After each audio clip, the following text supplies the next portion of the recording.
Good morning, everyone. This is Janet Wakeland with Remarkably Created. And in today's video, we're going to talk about some just basics about the box, weight, size, potential value, as well as open up door number 3. So let's just answer a few questions that I've gotten, and that's about the size of the box. Obviously, in a graphic, the box can appear very small, and people are going to wonder about, the tiny things behind the doors.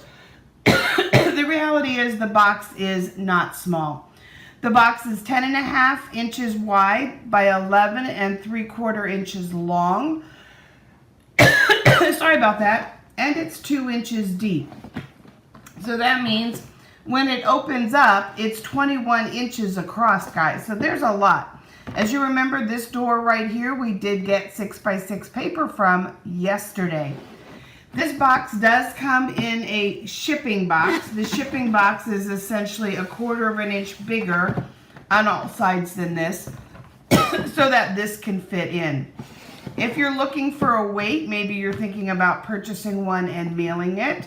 When this box is inside of this box, it is approximately 1 pound 8 ounces, okay? And I will put those numbers in writing. You don't have to remember them, replay this to write it down, or any of those things. So now let's look at the first couple of gifts. And I'm so sorry, I don't know why I got scratchy throat all of a sudden. Probably just because I hit the play button. That's usually just all it takes. But this box contains 12 exclusive products hidden behind 12 doors, as well as this stamp set. Now this stamp set will fit inside the box. It'll make it just slightly tight, but you're going to be able to, not this box here per se, because if I was to put it in here, now it's going to bubble up. But inside the brown box if you're shipping it, because when it does arrive, this arrives separate from this, okay? So you can squeeze this into that brown box because of the extra 1/4 inch. So we have 13 gifts. So this is the first one that we all saw. Then when we opened door number 1, we ended up with our coordinating dies. And then yesterday we opened some designer paper. All total, it was 20 sheets of 6x6 single-sided designer papers. So when we look at just the value of these, comparing this to comparable 24-piece photopolymer stamp sets, you're looking at a value of $22. Comparing this, for example, to the exclusive monthly paper pumpkin dies, you're looking at $12. So right there, that's $34 just on 2 items. And we still have a bunch more to open. And then you can figure probably $5 for the designer papers, okay? So you're looking at, over $35 in value in just 3 products, guys. So I think that the $99, you are going to get your money's worth in this. The sheer joy of opening it, also the value of exclusivity that these products can't be found anywhere else. And again, the sheer joy of opening doors. I mean, how much fun is that, right, to have surprises? So now let's go ahead and let's open door number 3. As a reminder, ooh, suspense, right? I personally just ordered it because, who didn't want 12 gifts, right? And the fun of opening the doors and all of that. And I'll be honest, I didn't read the fine print, no matter how much I teach you guys to do that. And so I missed the words that the items in the kit would be coordinating, which is amazing, or in the box, and that it would be all occasion. I know many of you had commented that because it was an Advent box designed for the holidays, and when you look on the inside, it has a bit of a Christmas vibe to it, you thought it would be holiday products. I am so thankful that it is not holiday products, personally, because that has such limited use. When I invest in this box for myself, or when I share this box as a gift with someone else, they're going to have products that they're going to use year-round. Okay, so enough teasing, enough chatter. Let's open door number 3 and let's see what's behind this door. For some of you thinking about repurposing the doors, you may want to just be very gentle. Ooh, bling. Who doesn't love bling? Oh my gosh, these are really cool, guys. Let me put a little bit in here. I've been making these fake flower centers. Let's see if there's slightly raised gems. They are gold flecked. And they have a flat bottom on one side, so you'll easily be able to adhere them with a dab of liquid glue or even with a glue dot. But, ooh, look at that. And this is an extremely generous bag, okay? This is absolutely amazing and a great way to store them. So we'll see those in projects tomorrow. But let's take a look at some projects that were created using the door that we opened yesterday. As we've been doing in the first two videos, every day when we open a door, we will then use that product the following day for samples for you. Which means that instead of 12 door opening videos, you're actually going to get 13 because we'll need to use that 12th product and that will give you the 13th video. So first and foremost, let's chat a little bit about the colors of the paper.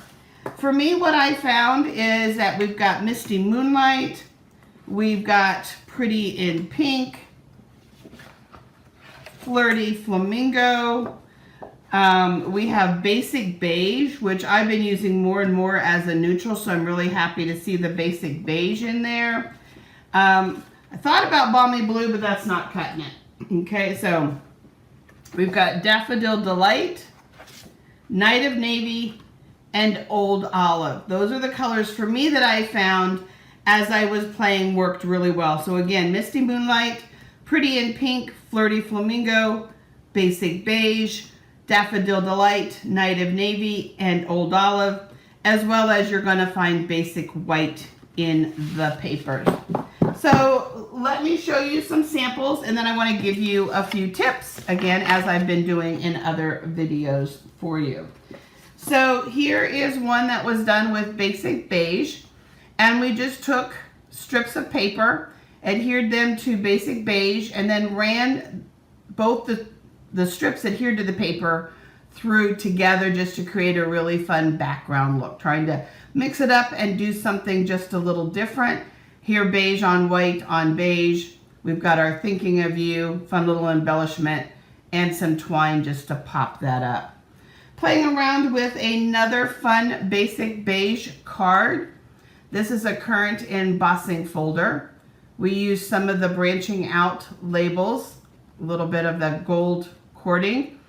Die cut some flowers, and that's one of the first tips, is that this was die cut right from the designer paper. That's why you get a little bit of that washed look, because that's the look that the paper had. I die cut both of the sizes, so the small and the large, layered them together, a bunch of leaves, put a blob of liquid glue, and then just sprinkled some sequins and things that I had around here in the studio for the centers of the flowers, and added one little sequin up there. So let's chat about these here for just a second and the look that I achieved here. So I just basically have water in my spritz bottle, and this is a fine mist sprayer. And I didn't bring, well, we'll wipe it off in just, I have paper towels, so we can wipe it off. I'm just gonna block my sample that's on here. So I'm just spritzing it with a little bit of water, and let me just grab a paper towel here. And the reason being is just to make it more malleable, more pliable, so that I can just kind of crunch it up, which is what I'm doing. And then I'm gonna go ahead and just open these back up. And now they've got some wrinkles and some texture, a little bit of fun, and now you can layer them together.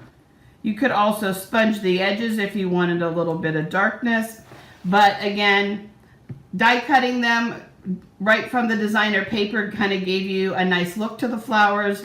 Spritzing them with water and then crumpling them up is how I got this look right here. Then another fun one, just real simple and easy. We want to remember to always use our wonderful paper snips, and we want to fussy cut flowers right from the papers, or leaves or critters or whatever it is, but we want to remember to fussy cut. And in this case, I fussy cut this flower right here, some of the leaves, and I went ahead and used that die cut flower just to pop this up as opposed to a circle or a square. This is that new beautiful blue ribbon. I only used the edge of it to give just a little silver sparkle, and big thanks. And then for this one here, we used just a strip of it down the middle so we could conserve some of the paper. But if you look at these flowers versus the paper that it came off of, you're going to see a different look, okay? And I'll show you how I achieved that, and then I have one more tip that we'll come back to. So for this paper, I'm going to use my Stampin' Right marker, and this is a reminder that these are retiring. So if you love Stampin' Up! Markers, you're going to want to go ahead and order a backup set, have them in your stash. They are dual tipped and they are perfect for doodling in Stampin' Up! Colors, okay? I'm also going to use my favorite gel pen. Stampin' Up! Doesn't carry gel pens. I love this brand. This is the Signo brand by Uniball. I love it. And I know some of us are sad that they're retiring the Stampin' Up! Markers. And while some of us may love it, enough of us did not love them to keep them in stock. And you may be able to also do this with the finer point of your Stampin' Blends. They do have coordinating colors. But in this case, I'm just making little stitch marks. You could also do, let me just finish this one up for just a second. But this is your reminder to doodle on your designer papers, to go ahead and bring some of those images out. Whether you do swirls, dots, dashes, full lines. So here I could kind of do just like a dot look as well. And that's just going to kind of mix up that look. So you're going to have your dots and dashes. And then with the white gel pen, all I did was I did solid lines, kind of an outline. And it just added just a little bit more to the flowers and kind of filled it in a little bit more. It was just kind of the look I was going for. And also something that I wanted to remember to show you guys as a way to alter your designer paper. One of my hopes is to add value to that $99 investment, although we already see that the product alone is going to have that amazing value. But I do love adding value. It's one of my favorite things to do. And then lastly, let's bring in a sheet of this designer paper. Let me bring it back in and show you just one other thing to do to kind of alter your designer paper just a little bit. And I'm going to use the sunflowers. That's what I used before. And in this case, I am going to use a Stampin' Blends and just grab something hard, okay? You can also use your finger, but I find that something hard works really well. This case, I'm going to use the brush tip of the Stampin' Blends. And all I'm going to do is just knock it, and it's going to sprinkle some ink onto my paper. It's a kind of a technique. We used to call it fly specking way back in the day. But it just kind of distresses it a little bit, adds some little vintage dots to the paper, and kind of breaks it up. That was actually done on this card, and you might not have noticed it because I actually drew your attention to the embossing folders. So again, great paper, great value. Our new gift is these sparkles. Oh, I can't wait. There's plenty in here. Guarantee you'll see a shaker card tomorrow, guys. So I will type up the dimensions and the weight that I shared with you. I'll also list out the colors that I personally thought coordinated with the designer paper from yesterday.